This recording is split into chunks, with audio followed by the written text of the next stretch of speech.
Alrighty, well, as you may know, I am interested in stoves. I like to make coffee. I like to do different things. I look for, opportunities for my scouts. And so I went out on eBay and bought myself a 168 8-wick kerosene stove. And these things are made in China. And if you just punch in 168, you can find them. It comes packaged in a very thin plastic box and not well packaged at that, but there you go. It was a whopping $18. Okay, so we'll put that aside. Let's look at the stove itself. The stove itself is made out of stamped sheet metal, basically. Comes with a little funnel. I don't know if that's really useful or not. Maybe if you're pouring from a jar. And a whopping 4 extra wicks, which is actually not bad, and I'll tell you what I used them for in a minute. Okay, so when this thing came, you would think it would be put together, but in fact it was kind of askew. This piece comes off, and if you'll notice, these little I don't know, supports, if you will, go in and out. I don't know how useful they are. They just kind of rattle around and make noise. But there you go. And you can see I've got a little bit of soot buildup on that. Maybe you can see that, I don't know. But there you go. That's the top part. We get into this area, and this is the catalytic burner unit. And I don't know if you can see that or not, but it's not necessarily centered. We'll get to that in a minute too. Anyhow, this thing comes apart. The first piece is this top ring, and it is just a very inexpensively anodized piece of sheet metal. I mean, it's got that kind of gold anodized color to it with some holes punched in it. It is nothing fancy. It's really nothing fancy. Okay. Also, this one, it's a little sturdier, but it can bend. The next ring is this guy. This one, as you can see, I've had a couple of burns on it. It's already starting to rust up. Okay, I don't know if you can see that or not, but it is in fact starting to rust up. But it's very thin sheet metal with just holes punched in it. It can bend, and it was bent. And so part of the difficulty of setting this thing up was in actually getting this thing halfway around again. The next part is this piece. Again, another inner piece, thin metal, same metal as that other ring, with holes punched in it, and it also was bent. It's a little bit easier to bend round because it's got this top cap on it, but there you go. The next part is the wick assembly. It doesn't lock in place straight, okay? I don't know if you can see that, but if you refer to this edge, okay, here, what you may notice is the wick tubes here are not straight. They're tilted just a little bit, tilted kind of that way, just a little bit, because the wick unit doesn't sit on the tank square. It's close, but it doesn't fit on the tank square. In that, you've just got the cotton wicks that just kind of fit down in there. The feed mechanism, if you've ever wondered about that, it's a rack that holds onto this bottom plate, and as you turn that up, that bottom plate moves. And let me get my hands out of the way so you can see that. Let's see here. Hold it like that. Come around here. See that bottom plate moving and pushing those wicks up and down? That's all it does, and that bottom plate is inside that tank. So if you've ever wondered about how those things work, that's how it works. All right. So there are the wicks, okay? As you turn this thing up, they pop out and are exposed. You don't need much. I mean, usually something like that is pretty good, but then when they go down, they're supposed to go out on their own. They really don't. You have to blow them out. The fill cap doesn't screw on. It just kind of sits on. And it's got this handy dandy little wick on the end of it to help you light everything, and I'll show you how that works in a second. Now, it's just made out of thin sheet metal here, okay? And make sure that when you put that together, when you put the sheet metal in, make sure that that sheet metal holds that wick down into the bottom of the tank. All right, so once I got my, you may wonder what all these toothpicks are for. I got a bunch of toothpicks here.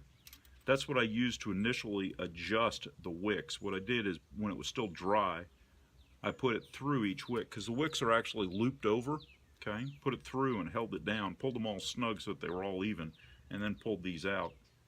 And then on my first lighting, it burns off and does pretty good. So to assemble this, you got to put the inner catalytic on, put the outer catalytic on, and you want to try to get those so that those are somewhat even.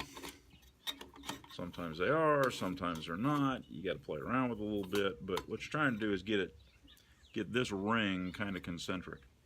Now you can light it like this, or you can put this top piece on and light it that way. It really doesn't matter at this point. I like to light it like this because I can actually see what's going on. So I'll pop the wicks up.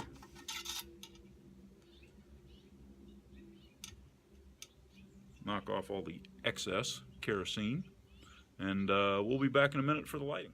Okay, so now that we have this, go ahead and light this guy. She lights up pretty easy. And you just stick it in there and run it around to light all your wicks.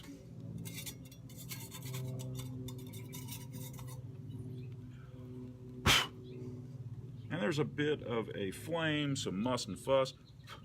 You want to make sure that this thing stays wet, because as soon as it dries out, you basically burn up your wick and it goes away.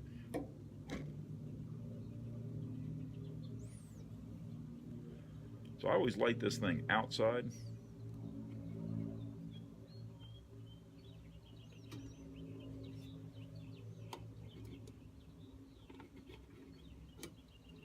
And I turned it the wrong way, it didn't light. Alright, so we'll wet the wick again.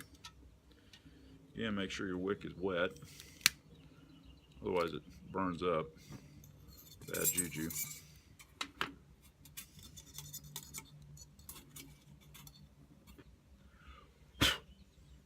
And see, you can light it a couple of times and get pretty decent life out of it, as long as it's damp. That's the big thing. It's got to be damp. And once it's out, it can go back in there and everything's good. Drop this piece back on and you're good to go. Your kerosene stove is actually lit. I don't know if you can see the flames coming out of it or not. Kind of hard to see in the daylight, but trust me, they're there. And we'll let that go a little bit. I'm gonna make some coffee. So that's one of the reasons that I bought this little thing, is because it's adjustable and I can try it out for Turkish coffee. Anyhow, we'll let you know what goes on next time.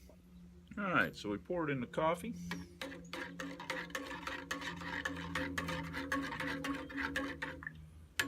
Now at this point, we just sit back and wait. Luckily, that's the easy part. Let's get things adjusted just a little bit here. See if I can do that without bumping the camera all over the place. There we go. Well, it is starting to foam slowly. It starts on the outside and kind of works its way in. Give it a couple stirs just to make sure it's not just doing the outside and that it is getting heated everywhere. And probably can't hear it. Whoops. But it is foaming. Adjust down the heat just a little bit. And again, that's one of the reasons that I bought this stove. I was using one of these. But it didn't have the adjustability. It only had like 3 or 4 settings for the thing, and that's just not fine enough for my little Turkish coffee maker here. Alright, she's starting to foam, and there's a fine line between foaming and boiling.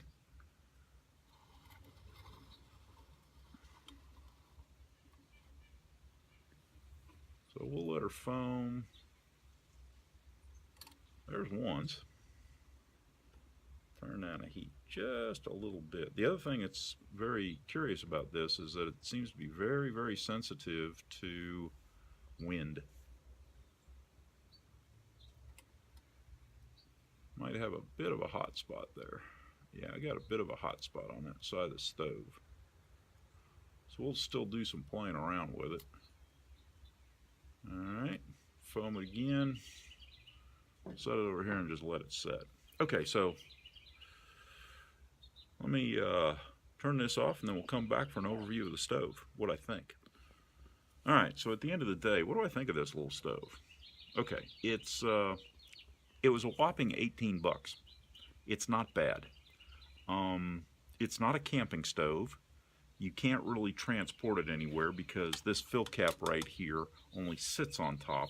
Doesn't really, it doesn't screw down, it doesn't secure, the tank's not secure. If you tip this thing over, kerosene's gonna go everywhere. That's kind of a given. So it's not real good from a camping perspective. Is it a good emergency stove or a backup stove or something like this to use out on a back porch? Yeah.